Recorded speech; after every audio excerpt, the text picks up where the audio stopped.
오늘부터 예레미야서 말씀을 또 큐티 본문으로 함께 보도록 하겠습니다.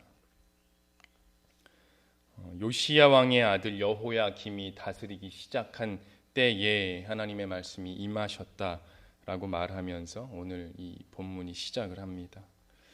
그럼 먼저 이 요시야 왕은 누구냐? 잘 아시는 대로 하나님의 말씀인 율법책을 발견하면서 남유다의 종교 개혁을 추진했던 왕이죠. 하지만 결론적으로는 완전히 개혁을 하지 못하고 죽음을 맞이했습니다. 그리고 나서 애굽이 이 남유다 왕권에 개입을 하면서 요시야의 아들인 여호야김이 결국 왕위에 오르게 되죠. 그의 아버지 요시야가 하나님의 말씀으로 회개하고 또 하나님께 대한 신앙을 회복하고자 했던 것과는 반대로 여호야김은 악한 왕이었습니다. 역대하 36장 5절을 참고하면 여호야김이 왕 위에 오를 때에 나이가 25세라 예루살렘에서 11년 동안 다스리며 그의 하나님 여호와 보시기에 악을 행하였더라. 악한 왕이었습니다.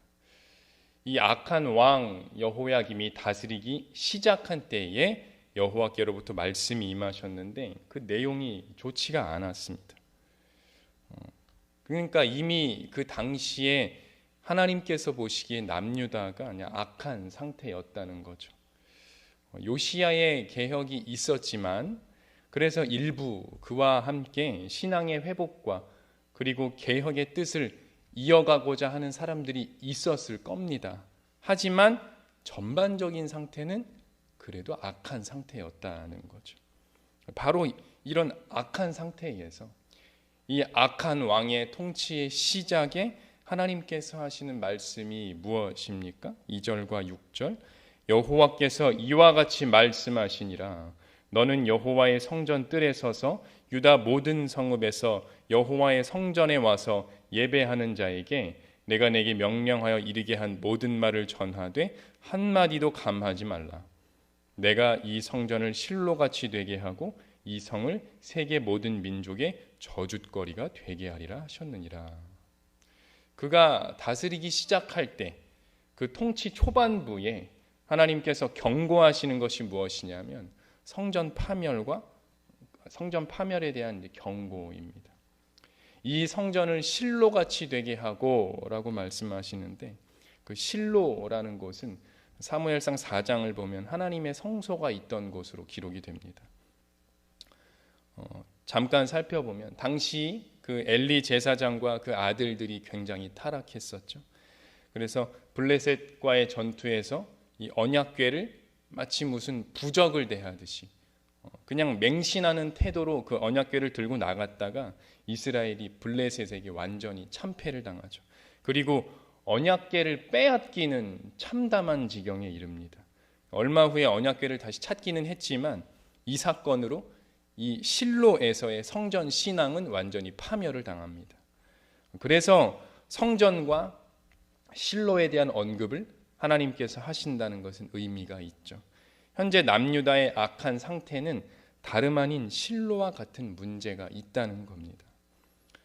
바른 삶은 살지 않으면서 신앙의 모습만 지키는 이제 거짓 신앙. 그리고 이 거짓 신앙을 담보 삼아서 유지해가는 악한 삶. 이것이 남유다의 악한 상태였죠. 하나님께서 성전에 서서 예배하러 오는 자에게 선포하라고 하셨잖아요. 실로의 제사장 엘리와 그 아들들과 타락한 모습이 남유다의 성전과 성전으로 예배하러 오는 자들에게 있었다는 거죠. 당시 남유다의 상태가 어땠습니까? 예레미야 7장 5절부터 10절을 참고하면 너희가 만일 길과 행위를 참으로 바르게 하여 이웃들 사이에 정의를 행하며 이방인과 고아와 과부를 압제하지 아니하며 무죄한 자의 피를 이곳에서 흘리지 아니하며 다른 신들 뒤를 따라 화를 자초하지 아니하면 내가 너희를 이곳에 살게 하리니 곧 너희 조상에게 영원 무궁토록 준 땅이니라. 보라 너희가 무익한 거짓말을 의존하는도다. 너희가 도둑질하며 살인하며 간음하며 거짓 맹세하며 바알에게 분향하며 너희가 알지 못하는 다른 신들을 따르면서 내 이름으로 일컬음을 받는 이 집에 들어와서 내 앞에 서서 말하기를 우리가 구원을 얻었나이다 하느냐. 이는 이 모든 가증한 일을 행하려 함이로다. 오늘 26장과 그리고 이미 우리가 살펴봤었던 7장의 그 성전 설교를 동일한 본문으로 본다고 했을 때 남유다의 상태는 7장에서 말하는 것과 같은 상태였습니다. 정의를 행하지 않는 상태, 약자를 억압하는 상태, 억울한 자의 피를 흘리는 상태, 도둑질, 살인, 간음, 거짓 맹세, 그리고 우상을 섬기는 상태였습니다. 그러면서 이 모든 악한 상태의 정점은 무엇이냐? 바로 성전 예배였습니다. 내 이름으로 일컬음을 받는 이 집에 들어와서 내 앞에 서서 말하기를 우리가 구원을 얻었나이다 하느냐. 가증하고 혐오스럽고 역겨운 삶을 이어가기 위해서 너희가 내 앞에서 구원을 받았나이다 하느냐. 위선적인 예배를 드리고 있다는 거죠. 그것이 남유다의 악한 상태의 정점이었습니다. 하나님께서 맨 처음으로 성전에 대한 언급을 하신다는 것은 이런 의미가 있는 것이죠. 첫째는 너희의 삶이 가증하면서도 역겨우면서도 그 삶을 버리지 않으면서도 성전 예배를 지킨다면 나는 안전할 것이라는 것, 그것은 착각이다. 둘째는 너희는 악한 상태, 사회적, 윤리적 악한 상태의 근원적인 문제는 어디에 있는 것이냐? 성전 예배가 틀려먹었다. 이렇게 말씀하시는 것이죠. 이 두 가지 의미가 하나님께서 성전을 언급하시는 그 주된 의미일 것입니다. 그리고 이 두 가지는 서로 긴밀하게 연결되어 있습니다. 삶과 신앙, 신앙과 삶. 하나님의 백성의 삶이 바르지 않으면 하나님께서는 그 예배를 참된 예배로 보지 않으십니다.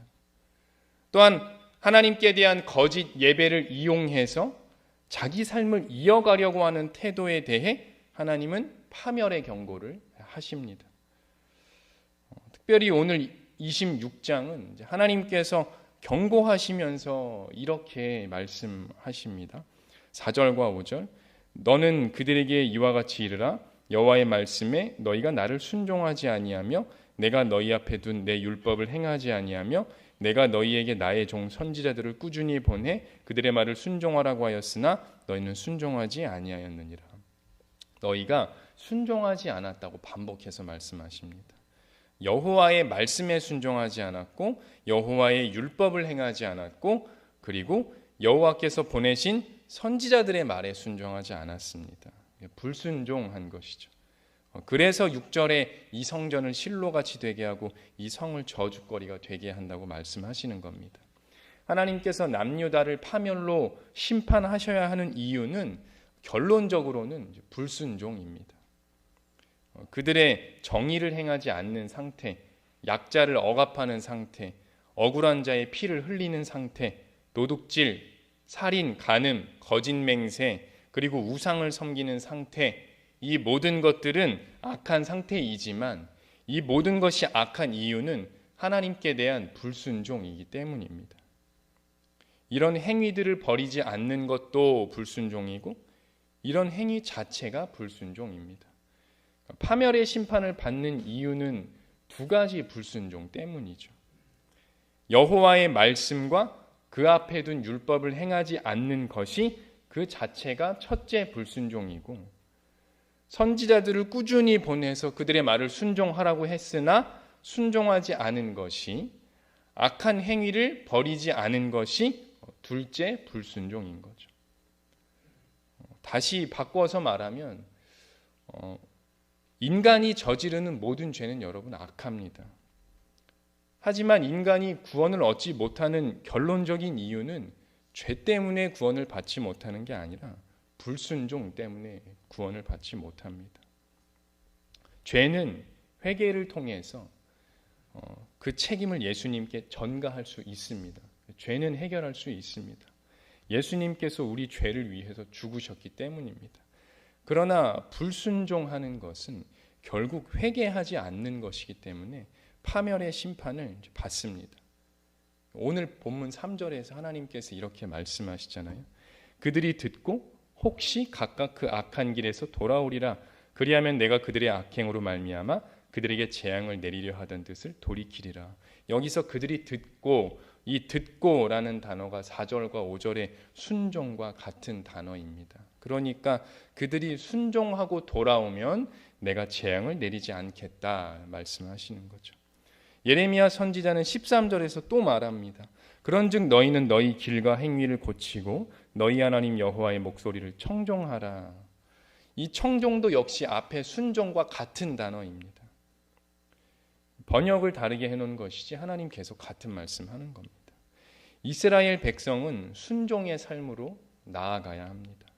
선지자의 말에 순종하고 그들의 모든 악한 행위를 버리고 하나님의 말씀과 율법에 순종해야 합니다.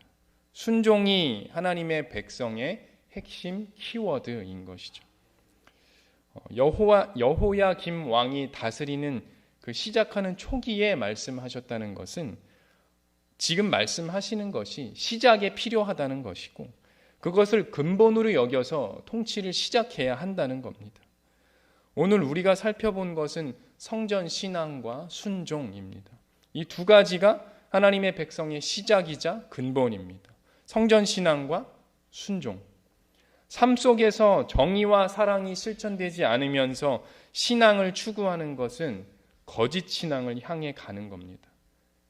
반대로 신앙과 예배를 맹신하고 삶은 가꾸지도 않으면서 내버려 두면 결국 신앙과 예배를 이용해서 가증한 삶을 유지하는 상태로 가게 되는 겁니다. 우리가 이것을 경계해야 하겠습니다. 우리의 삶과 신앙, 그리고 신앙과 삶, 이 두 가지를 모두 챙기기 위해서 우리가 각각 애쓰는 것이 아니라 한 가지 태도로 신앙과 삶을 하나로 우리가 살아가기를 바랍니다. 그 하나는 바로 순종입니다. 우리 삶의 모든 순간에 순종하고자 몸부림을 치고 우리가 드리는 모든 예배의 시간에 그리고 나의 삶을 드리는 삶의 예배의 순간에 순종의 태도를 드린다면 우리는 하나님께서 보시기에 기뻐하시는 백성이 될 수 있습니다. 사무엘상 15장 22절과 23절 제가 세 번역으로 읽어드리겠습니다. 잘 들으십시오. 순종이 제사보다 낫고 말씀을 따르는 것이 수장의 기름보다 낫습니다. 거역하는 것은 점을 치는 죄와 같고 고집을 부리는 것은 우상을 섬기는 죄와 같습니다. 제사보다 나은 것이 무엇입니까? 순종이죠. 기름진 제물을 하나님께 드리는 것보다 나은 것이 무엇입니까? 말씀을 따르는 것입니다. 사무엘 선지자가 이스라엘의 첫 번째 왕 사울에게 했던 말입니다. 하나님께서 우리 삶에서 무엇을 기뻐하실까요? 오늘 여러분과 저의 삶에서 하나님께서 무엇을 기뻐하실까요? 그리고 우리 예배에서는 하나님이 무엇을 기뻐하실까요? 순종하는 삶, 순종하는 예배를 하나님께 드리는 우리가 되기를 바랍니다. 정의와 사랑을 구체적으로 실천하여서 순종하고 하나님의 주시는 말씀에 순종하고 또 실천하여서 하나님을 기쁘시게 하여 하나님의 기뻐하시는 뜻을 세상에 드러내는 우리가 되기를 예수님의 이름으로 간구합니다. 기도하겠습니다. 그런즉 너희는 너희 길과 행위를 고치고 너희 하나님 여호와의 목소리를 청종하라. 그리하면 여호와께서 너희에게 선언하신 재앙에 대하여 뜻을 돌이키시리라. 하나님 감사합니다. 저희들이 악하고 부족하여도 하나님 앞에서 순종하라고 말씀해 주시고 또 그 말씀을 듣고 순종하고자 하는 마음도 주시니 감사합니다. 힘들었지만 순종하려고 노력했던 지난 날을 기쁘게 보아주시고 무지하여서 때로 불순종한 모습들은 긍휼히 여겨 주시옵소서. 정의와 사랑을 실천하고 하나님의 말씀에 삶을 걸고 순종하는 삶에서도 순종, 신앙에서도 순종, 이렇게 순종하는 백성으로 하나님을 기쁘시게 하는 삶을 살고자 하오니 하나님의 은혜로 저희들을 항상 인도하여 주시옵소서. 예수님의 이름으로 기도드립니다. 아멘.